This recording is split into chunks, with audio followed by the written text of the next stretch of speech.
Bonjour les amis, et si on allait se promener du côté de la Maube, petit nom donné à l'une des plus anciennes places de Paris, la place Maubert, ce carrefour verdoyant situé dans le Paname historique, à 2 pas de la Seine, bordé par le très bruyant boulevard Saint-Germain et au pied de la montagne Sainte-Geneviève.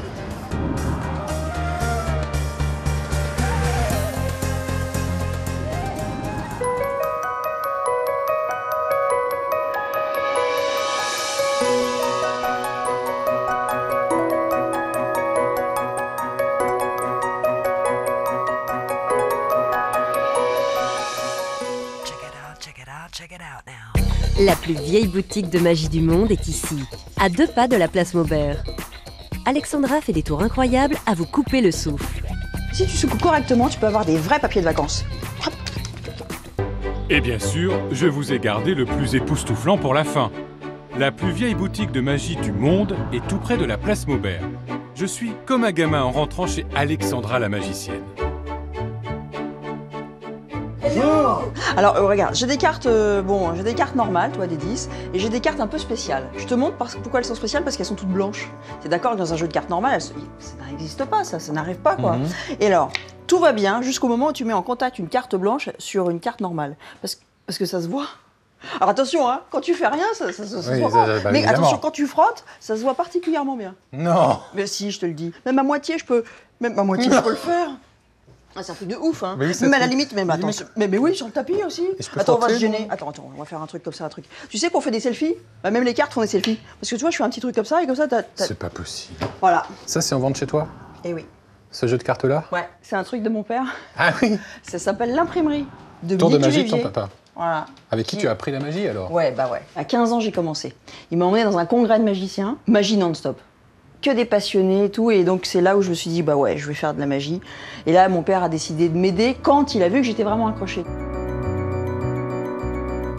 C'est vrai que c'est la plus vieille boutique de magie du monde? Du monde. 1808. Du monde. 1808. Ouais, T'es sûr de ça? Ah, les historiens ont fait des recherches, 1808. C'est dingue, non? Alors au tout début, ils vendaient des partitions pour chanter dans la rue. Donc il y avait plein de ça, et une petite section farce et attrape, magie, physique amusante. Tu vois. Et au fil des années, ça s'est amplifié, et après mon père l'a repris en 91. Pourquoi il a repris cette boutique? Bah, ce qui est assez dingue, c'est qu'en fait, quand papa était petit, lui il a commencé à 8 ans, il venait, il demandait jamais de cadeaux, il demandait juste de l'argent de poche. Et il achetait ses premiers tours de magie ici. Il avait des étoiles dans les yeux, et puis il dépensait tout son argent de poche là. Et après, X années après, il a racheté la boutique. Une boucle bouclée, c'est beau, non? Et maintenant tu tends l'index. Maintenant, tu vas mettre ton index sur la pièce d'argent et tu vas te concentrer. Parce que maintenant, j'ai rendu ton index magique. Je sais que c'est dingue, mais vas-y. Appuie, on va voir si tu peux essayer de faire quelque chose de dingue avec cette pièce en argent. Appuie, appuie. T'as réussi à la faire traverser, il n'y a pas de trou. Non, il n'y a pas de trou. D'accord. Mais oui, c'est incroyable. Elle est bien à l'intérieur. Oui, elle est bien à l'intérieur, oui. On est foufou, hein. Mais c'est ça qui est génial avec la magie, c'est que c'est un puits sans fond. C'est un art. C'est vrai, on invente encore pas. plein de... Mon père, il n'arrête pas d'inventer, il en invente peut-être 5 ou 10 par semaine. Non. Ah, c'est un fou. Regarde, ça, je pense que ça peut te plaire, ça. C'est des papiers de vacances. Oui. C'est pathétique, hein, parce que j'ai pas été là, ni là. C'est l'horreur. Enfin, cela dit, quand tu veux vraiment partir en vacances, c'est simple, il suffit juste de secouer. Ça a l'air de rien, mais c'est hyper important. Parce que si tu secoues correctement, tu peux avoir des vrais papiers de vacances. Hop.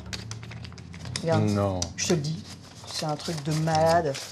Alors, c'est un petit départ en vacances, tu vois. En plus, c'est... Il roule des yeux, le caméraman, c'est incroyable. Non, c'est ce qu'il voulait déjà tout à l'heure, changer les billets. Mais oui, c'est ce qu'il m'a dit. Je sais, ça c'est... Tout le monde demande ça d'ailleurs. Mais... Voilà, bon, bah ça, je vais le ranger parce que c'est un usage personnel. Hein. Tu peux pas refaire des papiers de vacances?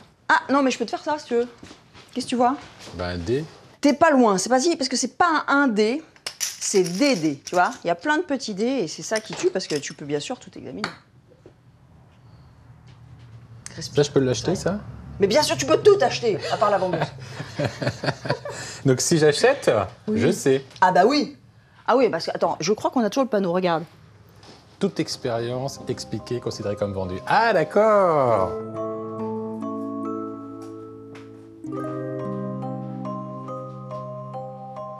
Comme on dit, MERDE. Alors. Waouh. Là, ça commence mal. Vous avez vu, c'est une corde, hein, toute simple, qui est de couleur, on va dire quoi? Bah, jaune. On peut dire jaune. Ah, elle est jaune. Elle est jaune, vous êtes sûr qu'elle est vraiment jaune? Hop. Et voilà. Waouh. Mesdames et messieurs, le show est terminé. Je vous invite à voir ou revoir cette émission sur France3.fr, à venir me parler sur Facebook. On se retrouve la semaine prochaine pour un nouveau numéro de Paname. Ciao les amis! Et bien sûr, la boutique de magie d'Alexandra. Et hop!